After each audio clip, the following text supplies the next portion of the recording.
kwa ajili ya maisha yake. Baba, katika jina la Yesu Kristo Mwana wa Mungu aliye hai, tunasogea mbele zako tukikushukuru sana kwa ajili ya uhai ulioachilia katika maisha yetu Bwana, kwa ajili ya nafasi unazotoa kila itopo leo kwa ajili yetu Mungu.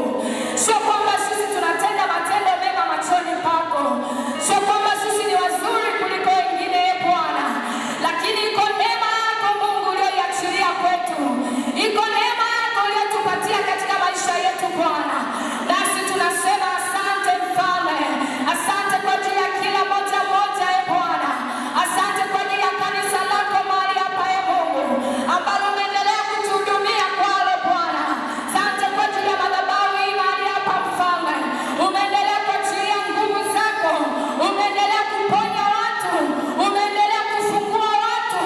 Uinuliwe Bwana wa Bwana, tunakuinua sana Mfalme uliyeketi mahali pa juu palipoinuka.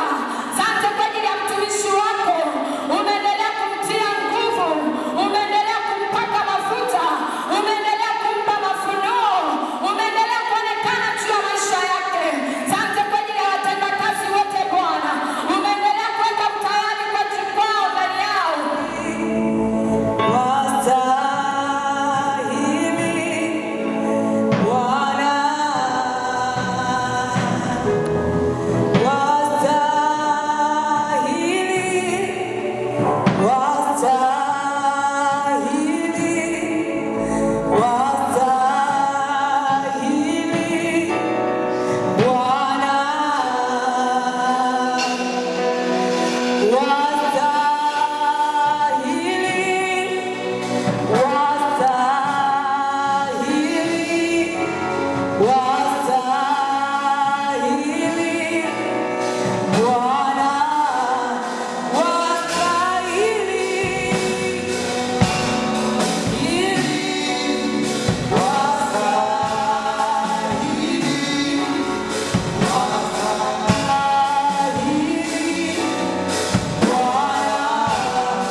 wanaimba Bwana, wastahili Bwana, wastahili Bwana,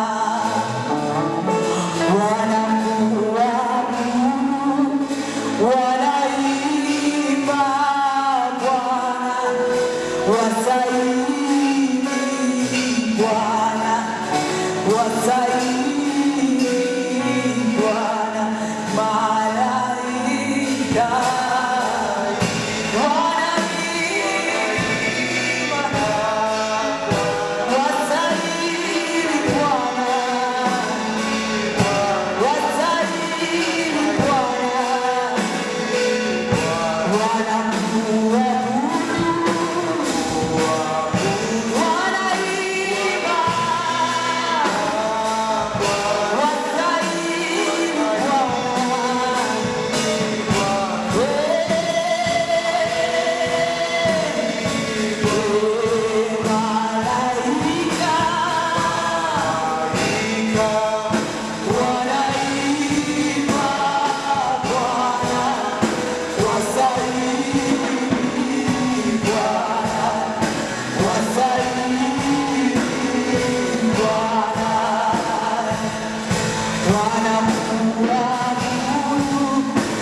kiuhalisia tumekuabudu, tumekuona, tumeiona neema yako, tumeona faraja yako, tumeiona kweli yako ikifunika maisha yetu, tumeiona amani yako ikitoka.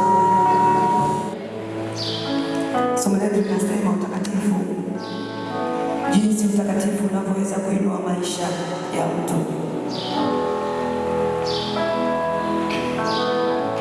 Haleluya! Jinsi utakatifu unavyoweza kuinua maisha ya mtu.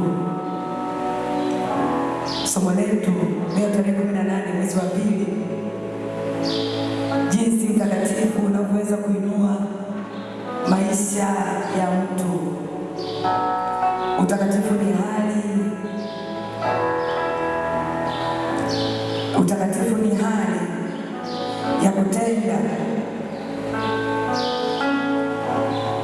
ya kutenda, ya kwenda ulimwenguni. Tafadhali naomba nirudie. Utakatifu ni hali ya kuishi maisha yaliyojitenga na dhambi. Haleluya! Utakatifu ni hali ya kuishi maisha yaliyojitenga na dhambi. Amen. Naomba tusome kwenye kitabu cha Waebrania ile sura ya 12 mstari wake wa 14. Waebrania sura ya 12 mstari wa 14. Naona kuna watu wanaendelea kutafuta, nitasoma utanikuta mbele ya safari. Neno la Mungu linasema, tafuteni kwa bidii kuwa na amani na watu wote, na huo utakatifu ambao hapana mtu atakayemwona Bwana asipokuwa nao. Naomba nirudie. Tafuteni kwa bidii kuwa na amani na watu wote, na huo utakatifu ambao hapana mtu atakayemwona Bwana asipokuwa nao. Somo letu limesema jinsi utakatifu unavyoweza kuinua maisha ya mtu. Alafu Ibrania 12:14 inasema, tafuteni kwa bidii kuwa na amani na watu wote, na huo utakatifu ambao hapana mtu atakayemwona Bwana asipokuwa nao. Kitu cha kwanza, hayo maisha ya utakatifu au huo utakatifu unatafutwa. Jehova Yesu asifiwe. Huo utakatifu unatafutwa. Maisha matakatifu sio jambo la kulala na kuota kwenye ndoto alafu kuamka upo mtakatifu. Kristo anatuwezesha, ni kweli, sikatai, lakini na sisi wenyewe lazima tuonyeshe jitihada za kutafuta huo utakatifu. Nitarudia hili neno, tafuteni kwa bidii kuwa na amani na watu wote. Tafuteni kwa bidii kuwa na amani na watu wote.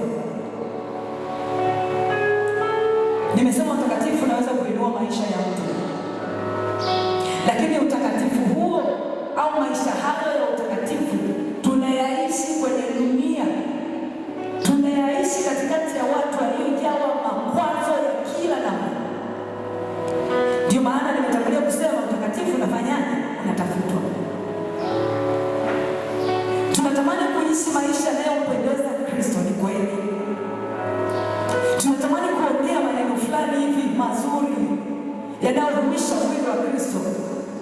Tunatamani maisha yetu yawe ushuhuda kwa watu, lakini hao watu tunaoishi nao, tunaozunguka nao, wamejawa na makwazo, wamejawa na makasiriko, wamejawa na kutuvunja mioyo, wamejawa na kutukatisha tamaa, wamejawa na kutoona tunachokifanya, wamejawa na kudharau tunachokifanya. Maandiko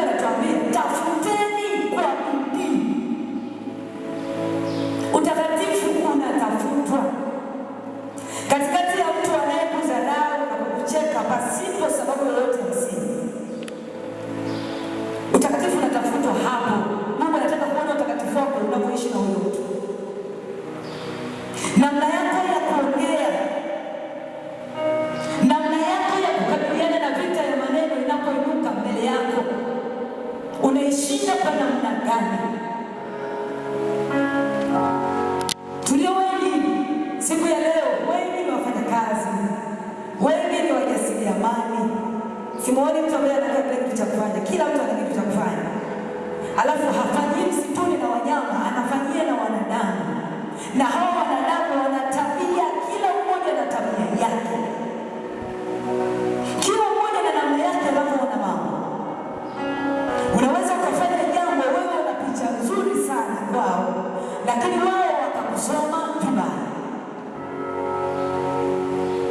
Unaweza kuingia gharama kwenda dukani kutafuta mavazi, ukaenda kumpa mtu fulani hivi mtaani kwenu, ukimwona na vaa mavazi fulani hivi unatamani abadilishe, ukapeleka hayo mavazi kwa nia nzuri tu, njema, wala sio baya. Dhamira ya moyo wako ilikuwa ni njema kabisa ya kushuhudia, lakini mwisho wa picha yeye anakusoma vibaya. Jehova Yesu asifiwe. Tafuteni kwa bidii katikati ya hao watu wenye makwazo, katikati ya hao watu wenye dharau. Maandiko yanasema patafuteni kwa bidii kuwa na amani, kuwa na amani na hao watu, kuwa na amani na huyo mpendwa, kuwa tu na amani naye, kwa sababu utakatifu unafanyaje? Unatafutwa. Jehova Yesu asifiwe. Andika pointi hii hapa, andika pointi hii. Unapoishi maisha matakatifu, unajiweka katika nafasi ambayo Mungu atakuamini na baraka zake zitakuwa juu yako. Naomba nirudie. Unapoishi maisha matakatifu, unajiweka katika nafasi ambayo Mungu atakuamini, alafu akisha kuamini, baraka zake zitakuwa juu ya maisha yako, kwa sababu unatamani kuishi na amani, kuishi kwa amani na watu wanaokudhihaki na kukudharau, watu wasiotaka amani na wewe. Wewe unaitafuta amani kati yako. Unatamani kuishi maisha ya kumpendeza Kristo katikati ya dunia iliyojaa uovu. Unatamani kuongea maneno ya busara, maneno ya heshima katikati ya mtaa ambao una maneno ya matusi mengi. Sasa unapofanya hizo jitihada, unapoishi hayo maisha, nilisema unapoishi hayo maisha matakatifu, Mungu atakuamini. Jambo la kwanza, utaaminiwa na Mungu. Alafu baada ya kuaminiwa, baraka za Bwana zinakuwa juu ya maisha yako. Naomba fungua na mimi kitabu cha Methali, kitabu cha Methali 14 na ule mstari wake wa 34. 14 na ule mstari wake wa 34 inasema hivi: haki huinua taifa, bali dhambi ni aibu ya watu wote. Haki huinua taifa, bali dhambi ni aibu ya watu wote. Kama haki inaweza kuinua taifa, kama katikati ya taifa iliyojaa na uovu ukiwa kuna sehemu ndogo ya haki, Bwana anainua hilo taifa. Vipi wewe na mimi tutakapoamua kuishi maisha yanayofanania Kristo? Hauwezi kuwa hivi pale kazini, hauwezi kuwa hivi pale kwenye biashara yako, hauwezi kubaki ulivyo pale nyumbani kwako, kwa sababu ya haki.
sana sana, lakini kule kwenye biashara ndio sisi tunaovunja watu moyo, ndio sisi tunasema sijui kama utapona huo ugonjwa. Kuna rafiki yangu amepona na ugonjwa huo, ndio sisi. Badala ya vile vitu kuatia moyo wengine, badala ya vile vitu kuachilia faraja kwa wengine, sisi imekuwa chanzo cha wengine kumwacha Yesu. Lakini achana na hao wanaomwacha Yesu, kuna wale ambao wanatamani kumjua Yesu kwa sababu ya maisha yetu kule nyumbani, hawatamani hata kuja kanisani. Kwa sababu ya ujia yetu kule mtaani, hawatamani hata kumjua Mungu tunayemtumikia. Alafu ni kweli tumeokoka na mbinguni tunaenda. Jehova Yesu asifiwe. Maisha matakatifu inawezekana. Jehova Yesu asifiwe. Amen. Naomba andika kitu hiki kingine. Kitu kingine andika. Mungu anapokufanikisha, unapaswa kuendelea kumtumikia yeye.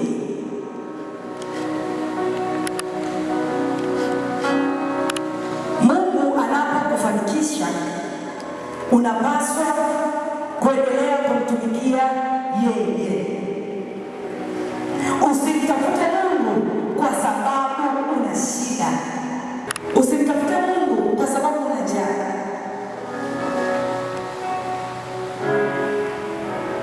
Usiishi maisha matakatifu kwa sababu kuna ofisi umepeleka barua ya kazi. Kwa hiyo kwa wiki kama 2-3 hivi unaishi maisha fulani mifungo sana ili kule mambo ya tiki. Hatumtafuti Mungu kwa sababu tuna njaa. Hatumtafuti Mungu kwa sababu afya zetu zimezofika. Hatumtafuti Mungu kwa sababu ndoa zetu hazina amani. Na wala hatumtafuti Mungu kwa sababu umri wetu unasonga na bado hatuelewi. Bali tunamtafuta Mungu kwa sababu Mungu ni yeye yule jana, leo na hata milele. Jehova Yesu asifiwe.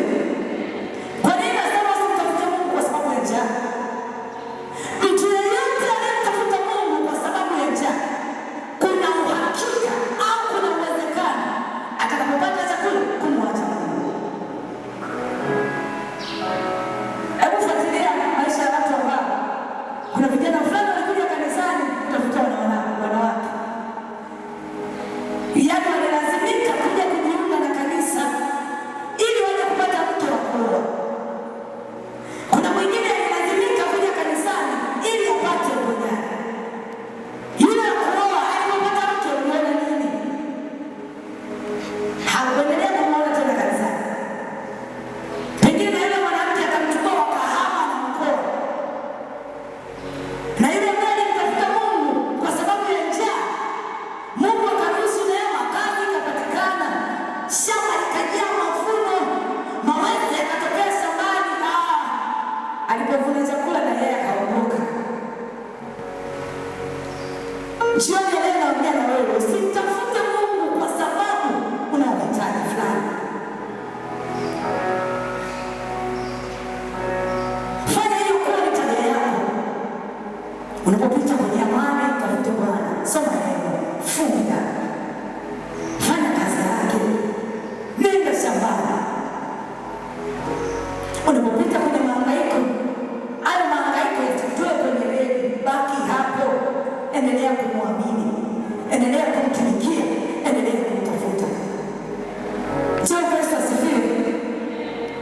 Jehova Yesu asifiwe sana. Kuwa makini sana.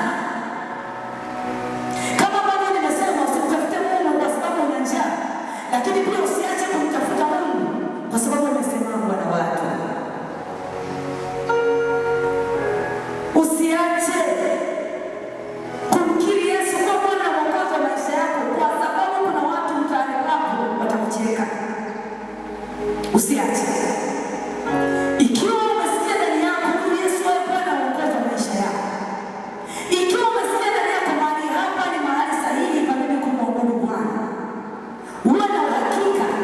utakutana na changamoto nyingi, utakutana na maneno mengi. Usiache kumtafuta Bwana. Maandiko yananiambia utafuteni Bwana mahali anapatikana, mwiteni maadamu yu karibu. Mtafuteni. Waebrania tuambia tafuteni kwa bidii Bwana amani na watu wote. Hapa tena anambia mtafuteni. Kitu chochote cha samani lazima ukitafute. Kama unataka dhahabu lazima utaingia mgodini, utaingia kuchimba. Si unataka samaki lazima ukubali kuingia baharini kuvua. Jambo Yesu asifiwe. Unataka kulima, unataka mahindi fulani hivi, ulime ule mahindi ambayo hayana nini wanasema, hayana dawa. Unataka kula mahindi ambayo hayana dawa, ingia shambani kalime, vuna ya kwako, utaweka dawa wewe mwenyewe. Usisubiri mkulima mmoja hivi alime huko hati alete kwako ambayo hayana dawa, yakimwaribikia njiani. Kwa nini nimetolea hiyo mifano? Lazima ukubali kuingia gharama. Mahali popote Mungu anasema tafuta, tafuta, tafuta, hapo ni mimi na watu naingia gharama. Unamtaka Mungu, lazima ukubali kumtafuta kwa kufunga. Lazima ukubali kusoma neno lake. Unataka kuwa tofauti pale kazini, lazima ukubali kufanya kazi kwa bidii. Unataka kibali, unataka heshima, unataka jambo gani kwa Bwana? Lolote unalolitaka haliwezi kuja kirahisi kushuka tu, haiwezekani. Wewe nikwambie, Yesu Kristo mwana wa Mungu mwenyewe aliingia gharama. Ingekuwa tukakuwa kinyonge sisi, singekuwaje? Hebu fikiria tu ile safari ya msalaba ilivyogumu. Siku 40 mchana na usiku anafunga. Alafu mwanaume anatoka kule juu kwenye maombi anakutana na Shetani, ambaye anamjaribu tu kwa neno. Kwa neno tu anamjaribu. Alafu maandiko yananiambia Bwana wa Mungu atamshinda Shetani kwa kitu chochote isipokuwa kwa neno. Mimi na wewe hatutaki kusoma neno alafu tunataka kushinda. Tunataka kuwa washindi kwenye dunia hii ya wapambanaji. Tunataka kuwa mashujaa. Tunataka tumiliki na kutawala kwenye dunia iliyomwaga damu, watu wanatoa makafara. Sikiliza, watu wana mbaya huko ulimwenguni. Unasema unamtafuta Mungu, unamtafuta Mungu kinyonge, watu wanamtafuta Mungu wao. Ukiwakuta kwenye ibada zao, hata wapige viboko hawaamki. Mimi na watu waponi tunaomba, mtu akikohoa tu umefungua macho, umegeuka. Jambo Yesu asifiwe. Kuwa serious unapomtafuta Bwana, kwa sababu anapatikana. Atatafutwa kwa maombi, atatafutwa kwa kusoma neno, lakini maisha yetu pia wakitutazama wamuone Kristo. Ongea yetu na imwakilishe yeye, kwa sababu ya kale yameshapita, sasa yameshakuwa mapya. Tumekuwa viumbe vipya. Sisi ni nuru inayoangaza. Jambo Yesu asifiwe. Sisi ni chumvi ya ulimwengu. Namna yetu ya kuongea iwe yenye faida kwa wengine. Watakapotusikiliza na wajue hakika Yesu ni Bwana ndani ya maisha yetu. Acha kuwavunja moyo wengine, acha kuwakatisha tamaa. Ni kweli hana ubora unaotaka, lakini vumilie. Jambo Yesu asifiwe. Askofu wetu anasema mmoja huwa anapenda kusema kwamba sisi ni bora lakini tupige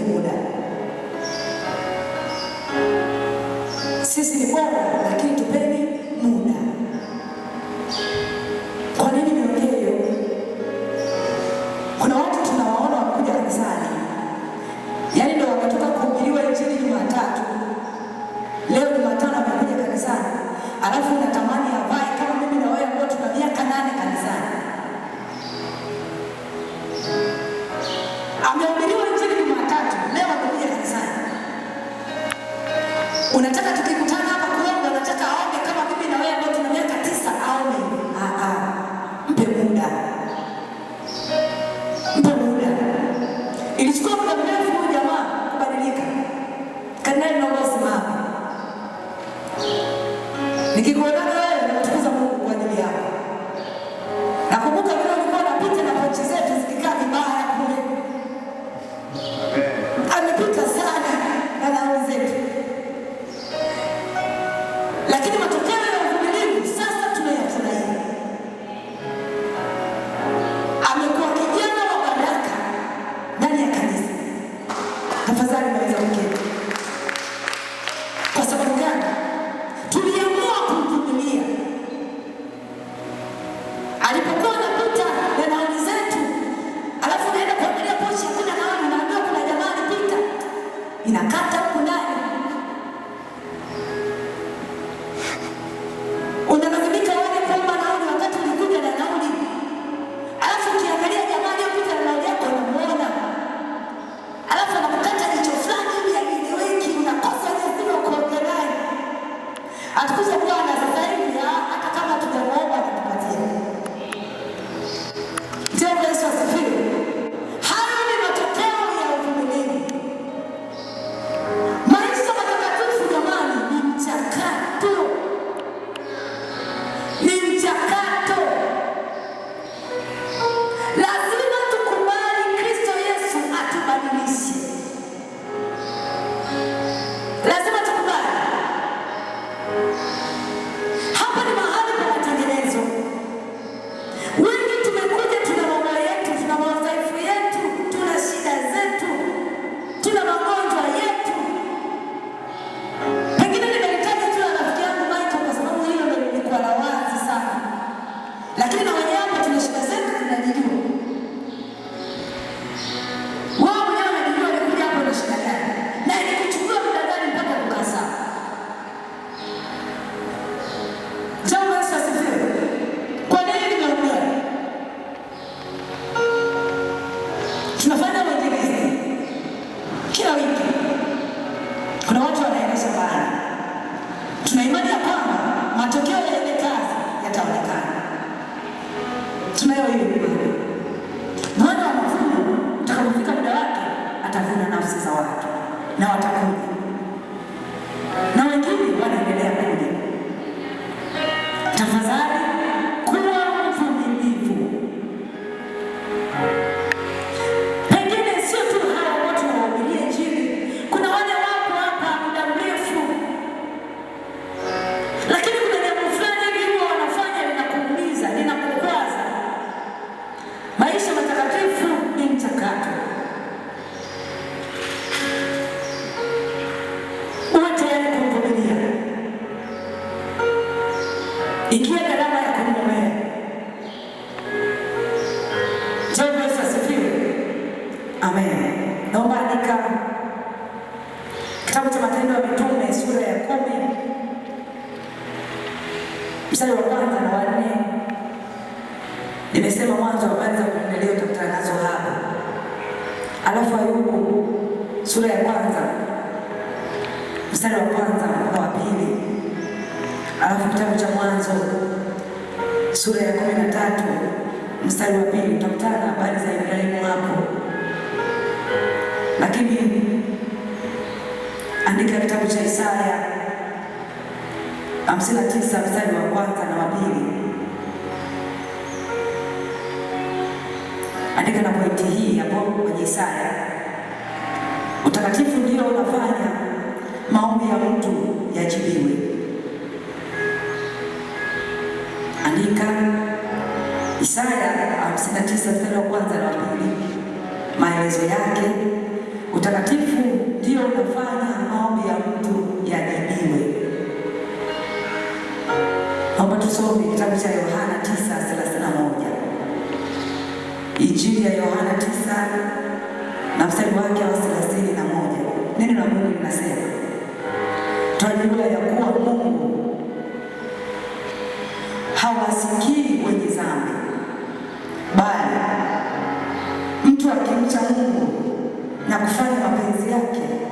humsikia huyo. Na ukanirudie, tunajua ya kuwa Mungu hawasikii wenye dhambi, bali mtu akimcha Mungu na kufanya mapenzi yake humsikia huyo. Nimetoka kusema kwamba utakatifu unafanya maombi yajibiwe. Ndiyo maana tunapokuwa tunaomba kule nyumbani, haijalishi umeokoka miaka 2000 iliyopita au umeokoka jana au umeokoka leo au utaokoka muda ujao, lazima kwanza uanze na toba mbele za Mungu. Kwa sababu gani? Maombi ya mwenye dhambi ni kelele.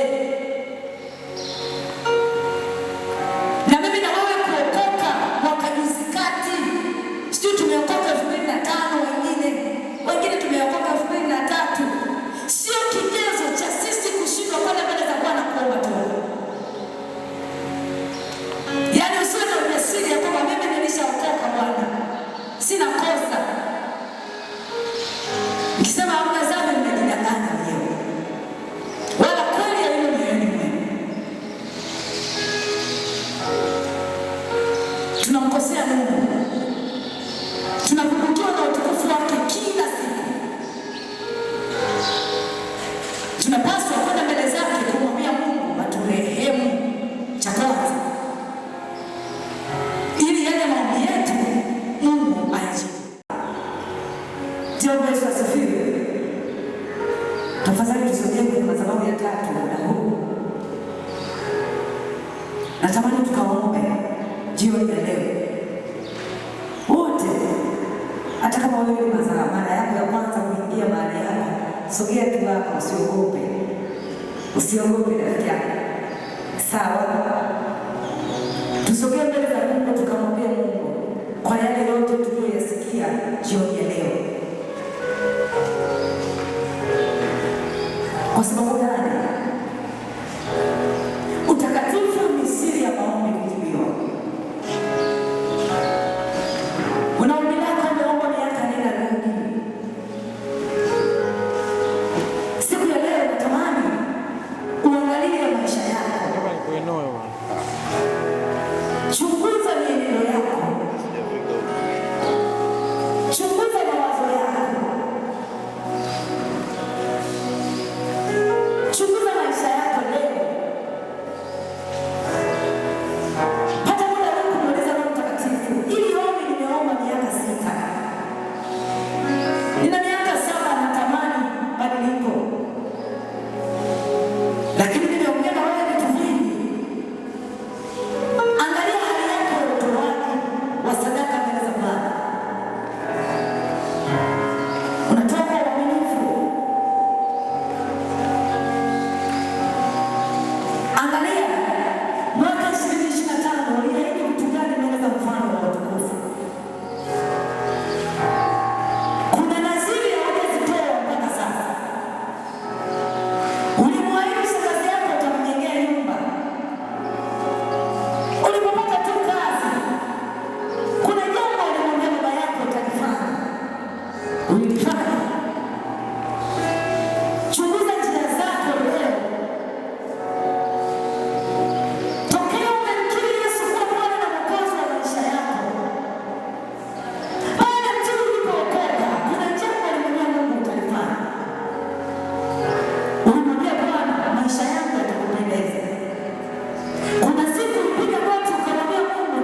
Dhambi ni kizuizi cha maombi yetu.